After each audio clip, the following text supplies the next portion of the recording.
जय हिंद दोस्तों। आपका स्वागत है आपके अपने YouTube channel learning point with Abhishek sir पर। दोस्तों, अगर आप चैनल पर नए हैं तो चैनल को सब्सक्राइब कर लीजिए और बेल आइकन प्रेस कीजिए ताकि आप डेली डिक्टेशन पा सकें। दोस्तों, आप सबके लिए APS का पेड बैच भी चलाया जा रहा है, जिसमें आपको निबंध, जीवनी, योजना, कुरुक्षेत्र, कहानी और आध्यात्मिक लेख में से मैटर प्रोवाइड किया जाता है।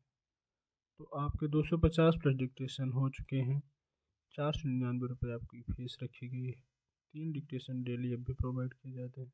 तो पहले के जो डिक्टेशन है वो भी आपको मिल जाएंगे PDF के साथ, जिससे आप अपनी तैयारी बेहतर कर सकें। तो निबंध माला का लगभग पूरा डिक्टेशन आपको मिल जाएगा। तो अगर आप इस बैच से जुड़ना चाहते हैं तो इन नंबरों पर संपर्क कर सकते हैं। 7376422797। दूसरा नंबर है 7393976701। इन नंबरों पर आप हमें व्हाट्सएप या टेलीग्राम पर मैसेज कर सकते हैं और बैच की इन्फॉर्मेशन ले सकते हैं। पेमेंट के बाद आपको बैच से जोड़ दिया जाएगा। डिक्टेशन शुरू होगी 5 सेकंड बाद।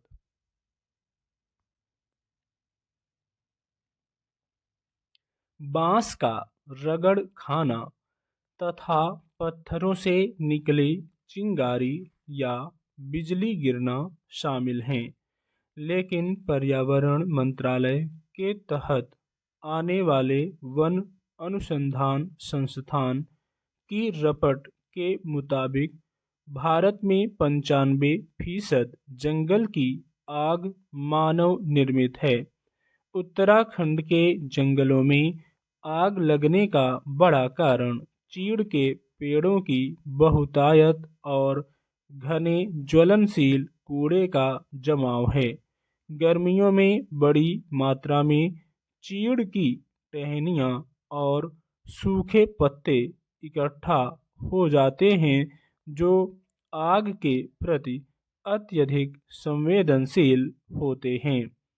जंगल में ऑक्सीजन की प्रचुर मात्रा होती है और सूखे पेड़ों, झाड़ियों, घास फूस, कूड़े आदि के रूप में ईंधन की आपूर्ति भी निरंतर होती रहती है। ऐसे में मामूली सी चिंगारी को भी दावानल बनते देर नहीं लगती। शुष्क मौसम में शुष्क वनस्पति और जंगल में चलती तेज हवाएं इस आग के फैलने में बड़ी भूमिका निभाते हैं। यही आग जब रिहायशी बस्तियों तक पहुंचती है तो सब कुछ तबाह कर जाती है। उत्तराखंड में मवेशियों के लिए नई घास उगाने के लिए जंगलों में आग लगाने की कुप्रथा भी है। हर साल बड़ी संख्या में ऐसे मामले सामने आते हैं जिनसे पता चलता है कि चरवाहे प्रायः नई घास उगाने के उद्देश्य से सूखी घास में आग लगाते हैं।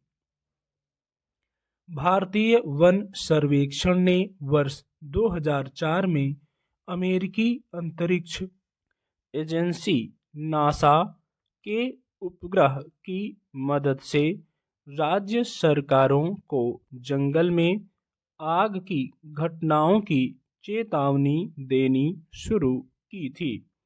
2017 में सेंसर तकनीक की मदद से रात में भी ऐसी घटनाओं की निगरानी शुरू की गई। आग की बढ़ती घटनाओं को देखते हुए 2019 में व्यापक वनाग्नि निगरानी कार्यक्रम शुरू कर राज्यों के निगरानी तंत्र को मजबूत करने की पहल भी की गई।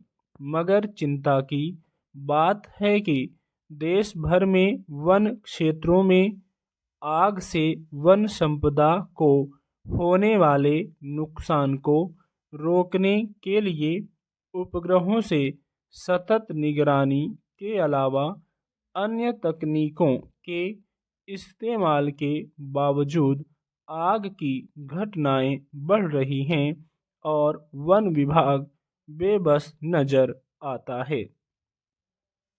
उत्तराखंड के जंगलों में आग की घटनाओं पर काबू पाने में विफलता का एक बड़ा कारण यह भी है कि वन क्षेत्रों के रहवासी अब वन संरक्षण के प्रति उदासीन हो चले हैं। इसकी वजह काफी हद तक नई वन नीतियां भी हैं। हालांकि वनों के संरक्षण और उनकी देखभाल के लिए हजारों वन रक्षक नियुक्त किए जाते हैं, लेकिन लाखों हेक्टेयर क्षेत्र में फैले जंगलों की हिफाजत करना इनके लिए सहज और आसान नहीं होता। स्टॉप।